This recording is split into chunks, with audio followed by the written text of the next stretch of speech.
Nat, aku tuh ada concern beberapa hal. Ceritakan ke aku concernnya apa? Di tahun ini adalah tahun terakhir aku berkepala dua. Dimana ya, sebagai apa ya, Gen Z. Sebagai Gen Z. Kamu juga Gen Z kan ya? Iya, aku Gen Z. Tapi aku Gen Z tua.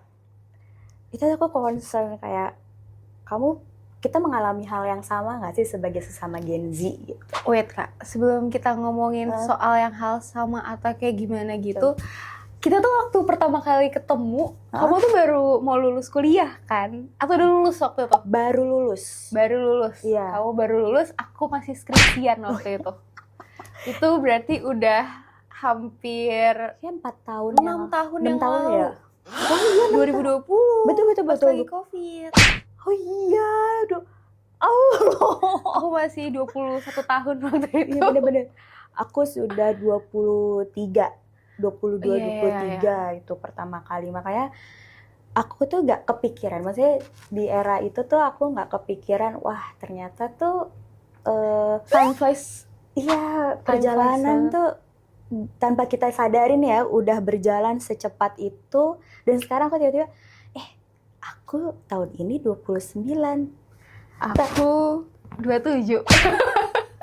Setidaknya kamu udah melewati quarter life crisis ya? Oh masih dong. Oh, masih? Bukannya quarter life crisis itu dari umur sekitar 20 tahun sampai hampir 30 tahun. Depend on ya. Ada yang udah survive, ada yang masih quarter. Okay. Mau dong survive. Tapi itu tergantung menurutku. Tergantung dari bagaimana kita dididik di rumah. Menurutku ya. Okay. Soalnya gini, ketika aku, banyak yang bilang kan Gen Z itu anaknya pembangkang. Terus orangnya itu gak ada yang loyal. Oke, Aku ini nggak loyal dalam hubungan atau dalam kerjaan atau pertemanan nih? Aku taunya sih kerja ya. Cuma kalau hubungan tuh setahu aku Gen Z kayak paling setia ya. Gak tahu ya, tapi untuk masalah itu aku taunya kita tuh yang nggak loyal, terus lebih kayak straightforward banget orangnya. Bahkan kalau untuk job desk itu nggak, katanya ada yang bilang nggak mau ngerjain di luar job desk-nya. Tapi itu menarik juga sih Kak, Iya. tadi ngomongin soal job desk gitu. Yang ngapain kita ngambil job desk-nya orang lain? Orang kita cuma dibayar sesuai sama job desk kita. Nah itu pikiran Gen Z. Iya. Walaupun kenyataannya sebagai remah rengginang, nggak mungkin kita bisa nolak kalau dikasih kerjaan. Betul. Itu balik lagi ketidakenakan gak sih Nggak kita enakan. sebagai Itu tergantung orangnya juga. tergantung orangnya. Soalnya gini sih, karena aku kan didikan dari orang tua VOC ya, orang tua baby boomer. Dong, dijajah dong. Dijajah. Kita lebih seringnya dijajah. Penjajahan. Dong. Jadi nggak dong. Jadi kayak serius banget ya. Orang tua aku tuh baby boomer. Jadi kan secara pola asuhnya itu keras ke aku. Makanya ketika orang bilang nggak loyal atau nggak, misalnya nggak mau ngerjain job desk tambahan gitu ya, aku tuh nggak ngerasa kayak aku tuh kerjain aja kok, aku mau aja gitu. Bahkan definisi kerja fleksibel tuh aku benar-benar menggunakan itu gitu. Tapi ketika ada bilang Gen Z tuh nggak mau ini, nggak mau itu, pokoknya maunya ngerjain sesuai job desk-nya aja. Kok aku enggak ya? Aku jadi mikir aku tuh sebenarnya Gen Z bukan sih gitu. Angkatan awal. Oh iya. Masih deket-deket milenial, ya nggak sih? Betul sih. Tapi kalau kamu sendiri gimana sih? Kalau aku sebenarnya sebagai anak perempuan pertama di rumah. Aduh, jabatan paling serem nggak sih tuh? Anak sulung perempuan lagi, gitu. Dan orang tuaku sebenarnya bukan baby boomer sih, jatuhnya tuh kelahiran 71, 72 tuh apa ya? Aku taunya tuh Gen Y ya. Aku mungkin ada yang bisa mengkoreksi ya. Setauku sih itu antara Gen Y, antara transisi antara baby boomer ke milenial. Itu ada gen transisinya itu. Iya betul. Nah kalau aku sih dari kecil sebenarnya orang tua aku tuh selalu ngasih aku kebebasan, aku mau ngapain aja. Tapi tuh kita kayak setiap di awal tahun kayak aku naik kelas gitu atau per semester tuh pasti kayak kita ngumpul terus ditanya kamu tuh mau gimana? Kayak maksudnya kamu mau nambahin skill apa nih gitu. Nah karena aku nggak pernah kayak dikekang. Jadi aku dikasih kebebasan. Jadi kalau misalkan aku nggak cocok nih satu hal, aku akan pindah ke hal lain. Kayak contoh dulu tuh aku pernah balet. Aku balet dari umur aku 3 tahun atau 4 tahun, aku lupa, sampai aku 8 tahun. Terus orang tua aku sih itu ngeliat kayaknya nggak cocok deh dia banget. Terus akhirnya aku masuk ke sanggar yang nggak cuma balet doang, tapi yang banyak, ada modeling, ada gue tahu itu sanggar presenter. Kok 2 kali ganti sanggar kok Kak? Oh iya gitu. 2 kali gagal. Jangan bilang kita satu sanggar yang sama sebenarnya. Jauh kayak dekat rumah kita. Kan di sanggarnya banyak, ada yang di Jakarta. Ya? Aku ngambilnya di Bekasi. Kamu apa sanggar apa dulu? Terus nanti bisa ditit gitu. Tapi dulu aku dari GBK tuh sampai yang di Kuningan. Nah itu kan pusatnya di GBK. Ya udah kita lanjut. Terus ya les tambah skill bahasa juga gitu. Piano aku pernah, tapi kayak pas aku ngerasa aku nggak cocok, aku bilang ke orang tua aku ya udah kayak udah gitu. Jadi aku dikekang-kekang banget sih enggak. Cuma memang kalau aku punya jam malam. Bedanya itu. Kayak perempuan nggak sih? Iya, mungkin adekku juga sih, masalah adekku laki-laki, tapi tetap dia juga punya jam malam. Kalau dulu zaman sekolah, kalau masih SMP, jam 6 tuh udah harus di rumah. Kecuali aku udah izin kayak dari jauh-jauh hari. Tapi mulai SMA, karena kebetulan ada temen yang searah, jadinya ada yang nganterin nih, nggak pulang sendiri, itu boleh. Aku mulai agak lumayan bebas, itu pas aku kuliah kan, aku ngerantau. Gitu. Walaupun aku tetap dicek tuh tiap hari. Mamaku juga tahu siapa teman-teman aku. Dan segala hal gitu tahu gitu. Tapi itu kalau di aku sendiri sih sebenarnya secara apa yang aku mau, orang tuaku sebisa mungkin dia provide, tapi ada jam malam gitu. Beda banget ya. Kalau aku walaupun sama-sama Gen Z, kekangannya banyak. Apalagi aku perempuan satu-satunya anak bontot. Bontot. Yang pertama anak bontot gitu. Terus kakakku juga kan milenial semua. Dengan beda jarak sama aku tuh jauh banget, yang bedanya tuh udah hampir kayak sekitar 15 tahunan. Itu sama kakakku yang pertama. Sama kakakku yang ketiga itu bedanya 9 tahun. 9 tahun. Jadi pola asuhnya itu lebih cenderung emang semua tuh kayak sama ya, militan lah. Kalau kita tuh apa yang diarahkan orang tua harus kita lakukan. Dan itu laki-laki semua? Iya, dan aku diperlakukannya sama dengan laki-laki. Gitu, jadi kayak, tapi kalau kamu ada jam malam, kalau aku nggak ada. Karena mereka tuh sudah membebaskan ke aku kayak, kakak kamu aja bebas, kamu juga boleh bebas. Cuma balik lagi, itu dari akunya, prinsip di akunya lagi. Kayak, oke, aku nggak mau pulang malam gitu. Jadi, dari kalau pilihan hidup ya, pilihan kerjaan itu sebenarnya ditentukan. Bahkan aku waktu kuliah tuh masih ditentukan. Oh my god, demi apa? Itu dulu tuh berarti kan kamu kan psikologi.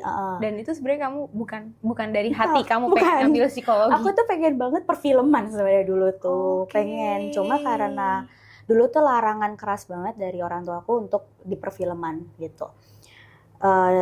Akhirnya milihlah ke psikologi. Harusnya perbankan, karena kan papaku basically orang bank. Jadi kakakku yang pertama, kakakku yang kedua itu semuanya orang ekonomi. Kakakku yang ketiga sama aku yang beda gitu. Dan itu juga sebenarnya butuh kayak pengertian banyak gitu. Kayak aku nggak bisa, kayak aku nggak mau di perbankan, aku nggak mau di ekonomi, aku mau. Akhirnya yaudah, karena kamu nggak mau di ekonomi, kamu di psikologi aja. Kayak gitu. Itu pun juga masih ada arahan dari orang tua. Makanya aku tuh kayak ngerasa gue lebih cocok jadi milenial deh. Kadang gue merasa gitu. Bahkan gue lebih cocok kayak gue bukan Gen Z deh, nggak bisa gue menentang kehidupan ini.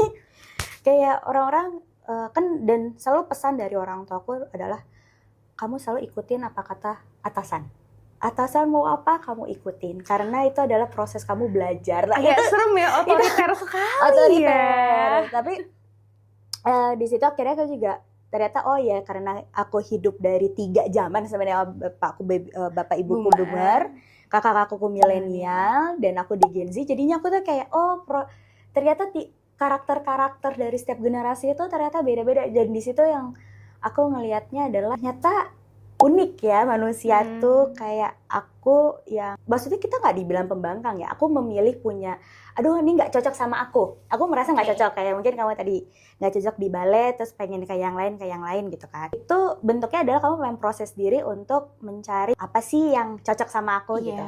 Kalau di aku dibentuknya pembangkang, karena harusnya kamu bisa gitu. Jadi kata harus itu dalam proses aku growing up ya, itu ada banget gitu. Makanya kadang aku ngerasa ketika orang Gen Z itu bilang, aduh perlu self reward gitu kan. Tapi tetap kan self reward tetap dilakuin kan? Aku self reward itu gak yang kayak orang-orang Gen Z yang harus liburan, nonton konser gitu. Aku self reward itu cukup kayak hal-hal kecil aja, tidur ya. Literally kayak apa ya, kayak orang kebutuhan basic sih sebenarnya kalau tidur. Itu bukan self reward lagi. Itu buat aku self reward, saya kayak saking semuanya udah diatur gitu kan. Jadi memang kebiasaan dari kecil yang semuanya diatur, kayak les piano aku juga pernah les piano, itu pun juga disuruh. Kayak kamu harus les piano sana gitu. Bukan pilihan aku pengen les piano, tapi aku disuruh les piano. Jadi itu proses itu yang bikin aku kayak aku masih belum tahu apa sih maunya aku. Makanya kalau orang bilang quarter life crisis itu sebenarnya udah bisa diselesaikan di usia 27 tahun kayak gitu. Malah quarter life crisis itu udah start dari gue kuliah kayaknya. Belum 25, gue udah 20-an ya, 20-an gue udah quarter life crisis, udah kayak wah nggak tahu nih gitu apa yang gue mau, apa yang gue suka itu. Tapi itu menurutku lumayan menarik ya Kak. Maksudnya kita sama-sama Gen Z gitu. Gen Z kan selalu di-labeling kayak tadi yang Kakak bilang kan. Tapi balik lagi sebenarnya gimana lingkungan, orang keluarga yang nggak didik, dan siapa mereka berteman. Betul. Iya kan? Betul. Nggak bisa disamain Gen Z-nya aku, walaupun ada yang mungkin seangkatan sama aku umurnya, tapi pasti punya karakteristik yang berbeda-beda. Dan itu menarik. Tapi satu sih yang sama, rata-rata Gen Z apalagi yang tinggalnya di urban, di kota, pasti nggak bisa jauh dong dari gadget.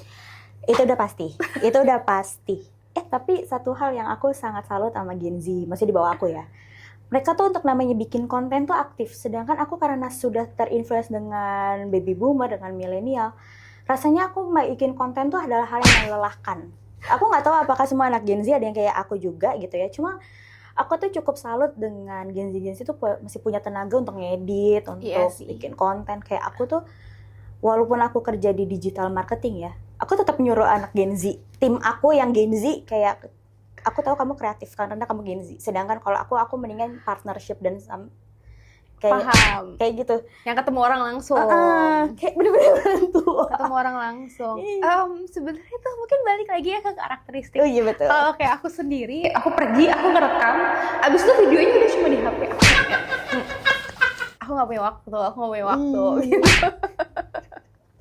Bener-bener. Tapi itu bener, lingkungan, keluarga, sekolah, di mana kita berada ya, apakah di daerah, di kota, bahkan di kota pun juga kita harus tahu juga kotanya benar-benar di tengah kota atau di perbatasan, pinggiran. Sosial ekonomi itu juga mempengaruhi. Sosial ekonomi, benar. Soalnya aku cukup concern banget. Ada beberapa hal yang kayak Gen Z. Ini kita kalau Gen Z itu sebenarnya paling gampang ada terinfluence dengan sosial media. Iya, karena kita kayak instead of disuruh milih HP atau dompet, aku kayak akan lebih memilih membawa HP-ku kemana-mana. Betul. Dibanding aku harus bawa dompet. Karena sekarang kayak, iya kan sekarang bisa Kris. Iya lagi. Jujur itu dompet aku cuma isinya SIM sama KTP. Kalau dulu kan orang tua bawa yang kayak gede-gede gitu kan, yang wallet yang gede-gede kan. Sekarang aku cuma bawa card holder doang. Betul. Karena generasi cashless. Karena ada teman yang Yun ada duit pinjam dulu. Jujur gue punya duit cash. Gue gak punya duit. Itu jadi permasalahan aku juga sih itu. Itu kayak hampir semua permasalahan Gen Z ya, yang dimana semua tuh all the thing pasti gadget. Karena kita ngelihat juga teknologi semakin maju, kita kan juga jadinya kebawa kan. Iya. Gitu, walaupun sebenarnya nggak boleh juga sih. Apalagi kalau kita nggak tahu di suatu tempat yang memang di sana belum banyak teknologi masuk, terus kita masih membawa behavior kita yang aduh malas deh bawa uang. Bahkan kayaknya teman-teman kalau yang mereka keluar negeri gitu dan tahu sekarang kita tuh oh ya tinggal tap debit card, credit card atau pakai QRIS, kalau nggak salah di beberapa negara tuh udah ada yang bisa QRIS ya. Betul, kayak contohnya setauku Malaysia, Thailand. I don't think so for Thailand. Tapi ada beberapa yang nggak bisa. Benar. Nah, kayak gitu-gitu kan sebenarnya agak menggeser ya kebiasaan yang orang tuh pasti bawa uang, nggak apa namanya bawa uang yang udah ditukar. Betul. Tapi tuh sekarang tuh kayak udahlah gampang, jadi menggampangkan sesuatu. Orang jadi cepet boros nggak sih? Baru sih, iya. Iya. Maksudnya kalau cash tuh kan kita akan ngitung terus, duit gue tinggal segini nih di dompet segini. Jadi kayak terstruktur gitu loh secara keuangan kita. Tapi kalau untuk kiar karena kiar gitu sampai akhirnya lupa. Nah, makanya itu kayak kalau orang tua aku sendiri sih mereka tetap kayak kakak kamu harus tetap bawa cash kemana-mana. Cuma aku kadang-kadang males. Aku paling lucu. Nih, ini sebenarnya informasi dari baby boomer ya. Karena dari orang tuaku. Kita ini nggak tahu ini bentuk feng shui atau apa. Dia bilang tetap harus ada duit di dompet minimal 10 minimal pokoknya duit gitu loh. Sebagai koin pun nggak apa-apa. Iya, koin nggak apa-apa. Yang penting itu harus ada di dompet supaya keuangan kita tuh stabil katanya gitu. Gak tahu, mungkin kalau orang lain mungkin ngeliatnya aneh. Jadi saudara-saudara gue ngerasa itu aneh. Tapi kalau gue ngikutin, karena kayak ini kata orang tua gue lagi. sih. Aku juga gitu lagi Kak. Iya, kan? Jadi kayak barang duit 1.000 atau 2.000, dompet-dompet yang aku udah nggak pakai lagi ya. Walaupun sekarang aku udah nggak pernah pakai dompet gede lagi. Aku tetap nyelipin duit di situ sih. Iya, pokoknya minimal harus ada duit. Bahkan nggak cuma dompet, kadang-kadang di tas itu tuh juga dimasukin. Kan masih ada terinfluence dengan orang-orang kebudayaan tersebut kan. Iya, betul juga ya. Soalnya jujur kita tuh lebih terinfluence dengan budaya barat biasanya ya, yang budaya kita agak mulai menurun, nggak tahu. Kalau aku beda. Oh, kalau aku beda. Kalau aku enggak sih, aku masih budaya Indonesia banget. Aku kebetulan aku anak pejabat. Peranakan Jawa Batak. Dimana dari sisi mama Jawanya tuh masih yang kental banget. Yang kita masih kalau acara nikahan atau apa gitu kan. Ya masih ada kayak midodareni, terus masih ada siraman, sejenis kayak gitu. Terus kalau di papa Batak ya, sebagai keluarga Batak yang setiap hari mau menjelang tahun pergantian tahun itu pasti ada namanya mandok hata. Oke, itu apa itu? Mandok hata tuh kayak jadi dulu waktu opung aku masih ada, kita tuh ngumpul kayak biasanya sih sejam atau 2 jam sebelum pergantian tahun. Terus ini tekniknya sih berbeda-beda ya di setiap keluarga. Jadi biasanya mulai dari yang opung dulu, aku lupa opung atau anak kecil dulu, kayak opung deh ngomong. Kayak nanti dia nyampein ke anak-anaknya, ke cucu-cucunya, gimana tahun lalu, terus bagaimana buat tahun depan. Dan itu semua orang ngomong. Jadi sebenarnya dilatih ya skill communication-nya. Makanya banyak orang Batak jadi masuk ke jurusan hukum. Iya sih. Karena dari kecil udah dididik seperti itu.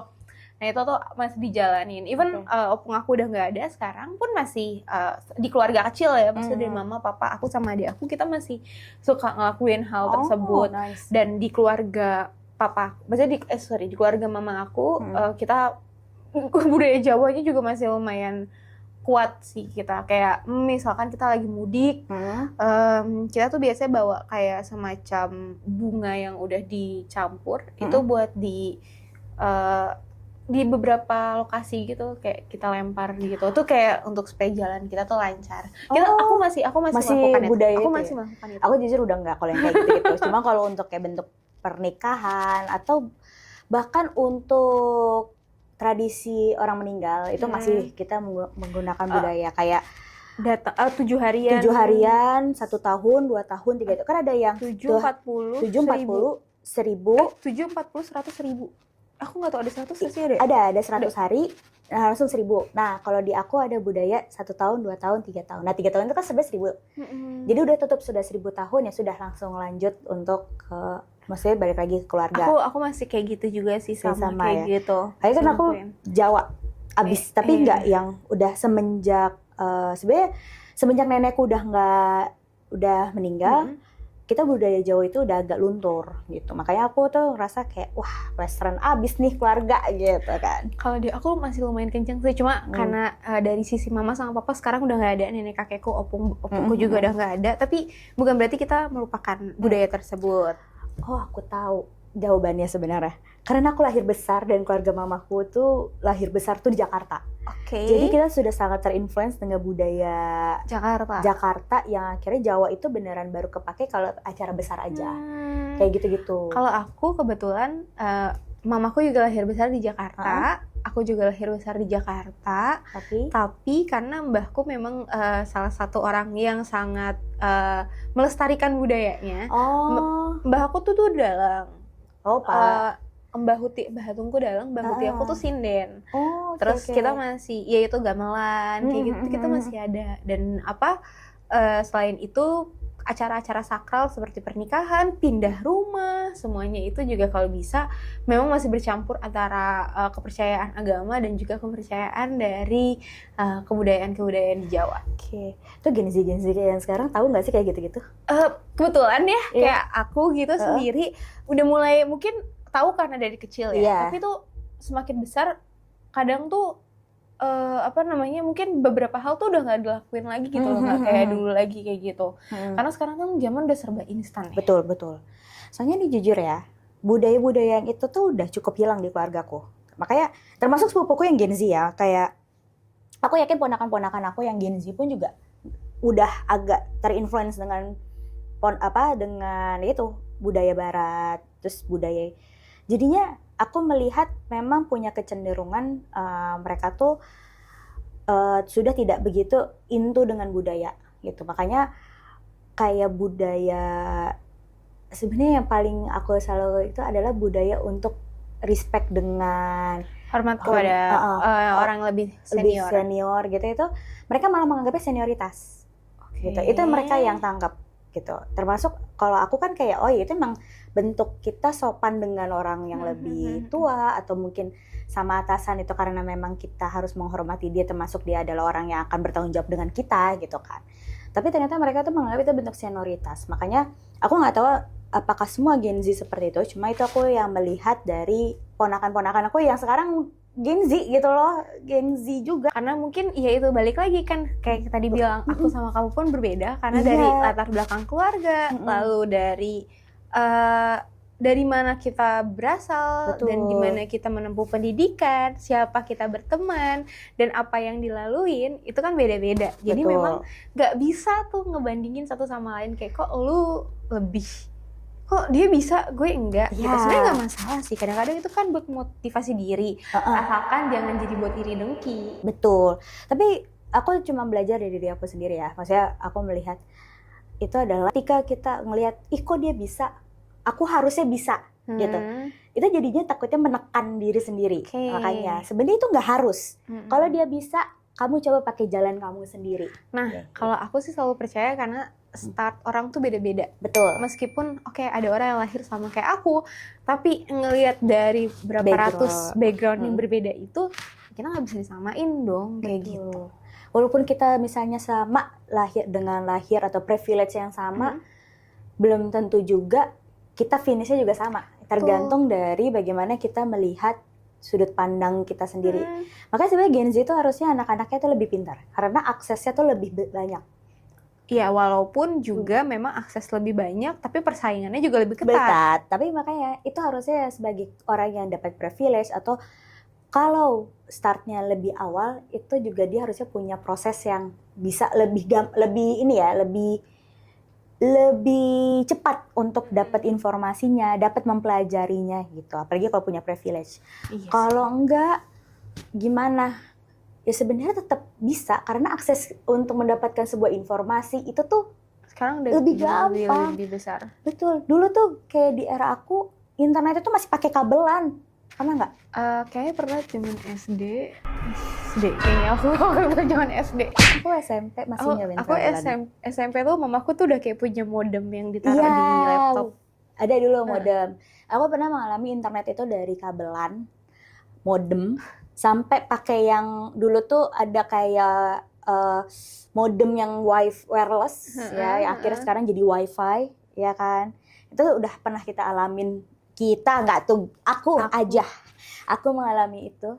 Dan itu dulu pernah kita tuh kalau kabelan bermasalah, misalnya Telkom lagi bermasalah nih. Kabelan mau dicopot, dipanjangin. Itu bener-bener udah setting dulu tuh pernah di era tersebut. Makanya maksudnya gini, Gen Z itu sekarang udah ada yang mungkin lahir-lahir di bawah gitu ya, yang sudah ada yang namanya modem. Bahkan untuk sekarang di era sekarang udah yang namanya wifi gitu ya, free wifi di mana aja gitu. Itu sebenarnya kayak mempermudah akses kita untuk mencari informasi-informasi, terutama kita mau menambah ilmu gitu. Harusnya sih Gen Z lebih ya, sebagai digital monster harusnya sih bisa sudah ya. Yang penting jangan sampai salah penangkapan informasi atau hoax. Terus habis itu jangan sampai juga kita menggunakan sosial media itu nggak bijak. Kita cuma ngeliatnya, ih kok dia bisa ya, kok dia kok dia bahagia terus ya gitu. Itu maksudnya kita harus bijak bahwa sosial media itu tuh adalah tempat kita tuh sharing gitu, bukan jadi tempat bahan iri-irian, ain-ainan. Ya, kita ngomong dari awal orang tua, terus tiba-tiba ke internet. Ini lumayan banyak ya yang diomongin ya, emang Gen Z banget ya, gampang ke distract. Bener lagi. Tapi memang gitulah. Tapi juga ya obrolan bicara asik. Iya. Tapi emang Gen Z gitu ya, kalau obrolan tuh suka loncat-loncat ya. Aku sih gitu karena aku gampang ke distract ya, Kak. Jujur iya. Sama. Dua orang gampang ke distract tuh kayak Dumb and Dumber. Iya lagi. Aku juga iya ya, tadi kita bahasnya kan dari Gen Z, orang tua, budaya, Gen Z lagi. Tadi abis ini kita ngomongin apa? Kereta kan. Terus habis itu berpikir, kok kayak gue oversharing banget ya? Gen Z. Gue oversharing banget. Aku oversharing deh kayaknya nih gitu. Tapi itu realitanya ya.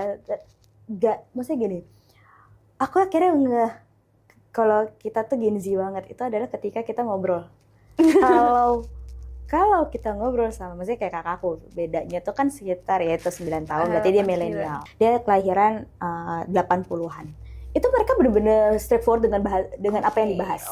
Ketika dia udah merasa pembahasannya udah melenceng, dia tuh kan emang kita bahas apa sih? Gitu. Dia bisa langsung kayak, kita lagi bahas apa sih? Sedangkan kalau gini sih, ngalir aja. Ngalir. Betul lagi. Kayak gak ada tuh ya tiba-tiba, kita lagi bahas apa sih? Enggak. Tapi tiba-tiba kayak ngalir aja. Kalau aku lebih kayak, tadi itu gue ngomong apa ya? Kalau aku lebih suka kayak gitu, kayak tadi aku tuh bisa ngomong apa ya, kayak gitu. Kadang-kadang kayak orang mabuk sendiri gitu. Tapi ya Kak, kalau tadi kita udah ngomong panjang lebar dari mulai gimana kita dididik sama orang tua, terus kita habis itu ngomongin soal kerjaan, terus pendidikan, terus gimana Gen Z di sosial media, terus sampai ngomong ke tadi terakhir gampang ke distract. Kayak seru gak sih kalau kita ngundang teman-teman kita yang lain? Boleh banget. Dan untuk ini sharing-sharing juga boleh, karena ini kayak perlu banget kita dapat insight baru, dapat gambaran baru, bahkan kalau bisa kita diskusi ya, karena kita gak pengen dari POV kita aja nih. Kalau POV aku kan bisa jadi ada miss-nya nih, karena dari pola asuhnya tadi ya. Bisa aja juga dari Nadia ada sudut pandang lain, ada nih teman-teman juga ada sudut pandang lain. Boleh banget untuk sharing di mana? Bisik Siniar, bicara asik bareng Nadia dan Ayunda. Nah, jangan lupa untuk follow Instagram kita di bisik.siniar. Lalu jangan lupa untuk like, komen, dan subscribe di YouTube kita. Terima kasih.